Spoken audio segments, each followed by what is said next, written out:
Welcome, friends. This is James Corbett of CorbettReport.com. And I'm James Evan Pilato of MediaMonarchy.com, and you are tuned in to the latest episode of The New World Next Week, our long-running weekly video series that gives you the context and the subtext of some of the most important stories going on in the alternative media, the mainstream media, and just open source intelligence in general. James, will begin with the drugs this week from Japan Today and from your own Twitter feed at Corbett Report. Afghan opium output soars to record level. Again, Afghanistan's opium production surged this year to record levels despite international efforts over the past decade to wean the country off the narcotics trade, according to a report released Wednesday by the United Nations Drug Control Agency. The harvest this past May resulted in a staggering 5,500 metric tons of opium, 49% higher than last year and more than the combined output of the rest of the world. Even Afghan provinces with some past successes in combating poppy cultivation saw those trends reversed, according to this year's annual UN Office on Drugs and Crime report. And if you jump down to the bottom of the article, James, it notes it wasn't all bad news in this report, which said Afghanistan has expanded its social services to deal with a growing addiction problem at home, which in a way would seem to be a positive thing. But in my mind, all I can think of is the disease industry that we've got set up and running here in the States. James?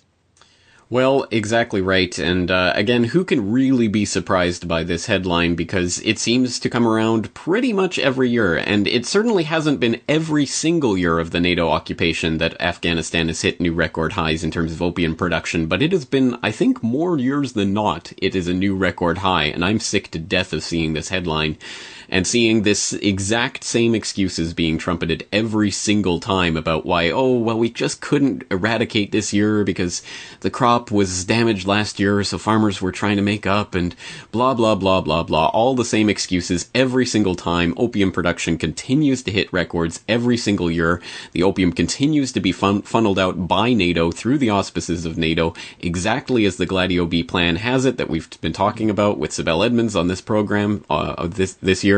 So it just continues to roll on like a freight train, and we have, of course, as always, the mustachioed Geraldos of the corporate prostitute media who are always there to give the interviews to the U.S. Troops that are guarding the opium crops and saying, oh, this must be really hurting your gut to have to do this, but you have to do it in the name of patriotism and Uncle Sam or something like that. And it's absolutely disgusting, and it's going to continue to happen as long as the US and NATO remains in Afghanistan, which they're supposed to pull out next year, but I think we all know that's not going to happen.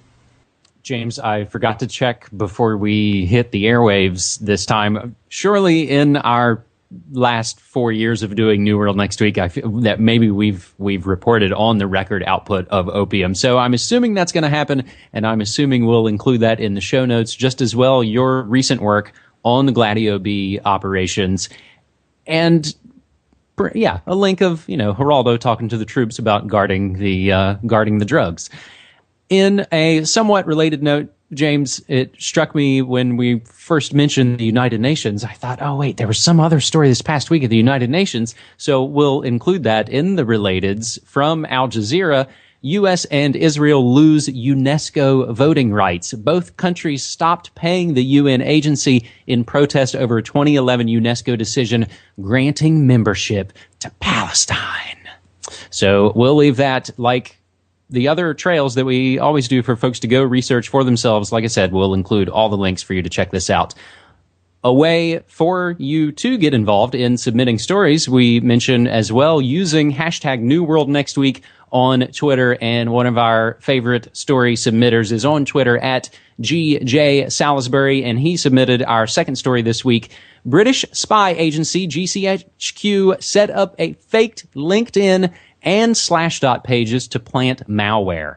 German newspaper Der Spiegel reports that the British spy agency GCHQ set up faked LinkedIn and Slashdot pages to plant malware within Belgacom, a Belgian telecommunications company.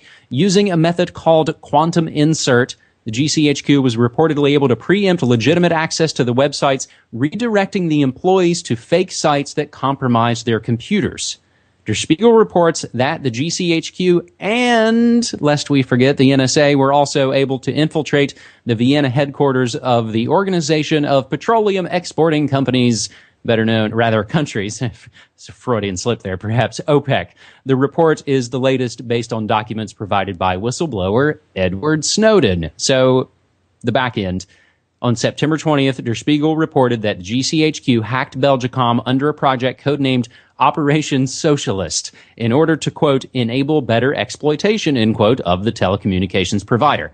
That report referenced the quantum insert method, also known as a man-in-the-middle attack. But today's report reveals that the British spy agency was able to spoof LinkedIn and Slashdot to conduct the operation. Now we get to the companies themselves. A LinkedIn spokesman told The Independent that, quote, we were never told about this alleged activity and we would never approve of it, irrespective of what purpose it was used for, end quote.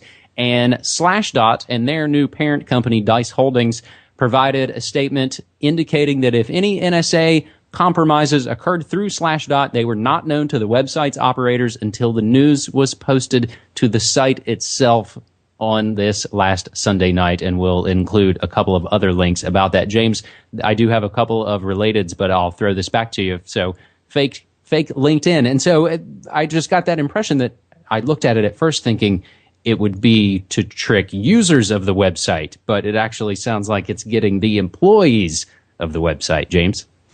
Right, yeah, the employees of the telecom, right? Yeah, this is just another remarkable story. Every single piece of this is interesting to me. And I think the bigger point that we should be stressing is, again, it doesn't have to be that every single telecom company in the world is necessarily actively collaborating with these people, because they'll just do man-in-the-middle attacks or whatever they need to do in order to compromise telecoms anywhere in the world. So they can certainly buy off or threaten or intimidate or cajole telecoms in their home countries, but when they move abroad, yeah, they'll do whatever they have to subvert it. And the other, I mean, fascinating part about this, you kind of highlighted their Operation Socialist. What an interesting code name. James, what do you make of this story? It just seems to be more evidence piled up and piled up and piled up. And I would like to think that it's going to be sort of, hopefully, white hat nerds at places like Slashdot and LinkedIn, and more like the EFF and groups like that can actually hopefully put the brakes on this kind of operation. But we see, the phone hacking still going on in the UK. The LavaBit fight is actually still going on. I just thought of that as you were speaking, James. Edward Snowden's email provider are still battling it out with the government. I believe Threat Level's reporting that the government has now doubled down on their attacks to try and get all the info from LavaBit. The other interesting thing floating around in the news related to GCHQ, NSA snooping and spying worldwide is the new poll being reported on by Salon, finding American writers self-censoring in the wake of the NSA. PEN America, a nonprofit that works to advance freedom of expression in speech and lit, released a disturbing survey that finds American writers not just increasingly worried about government surveillance as a result of the NSA, but also engaging in self-censorship. Out of the 528 members who responded to the survey, quote, fully 85% are worried about government surveillance of Americans, and 73% of writers have never been as worried about privacy rights and freedom of the press as they are today, James. So again, another... If you look at the opium output soaring as a mission accomplished, I would look at this self-censoring as yet another mission accomplished. Unfortunately so. What have we got up third?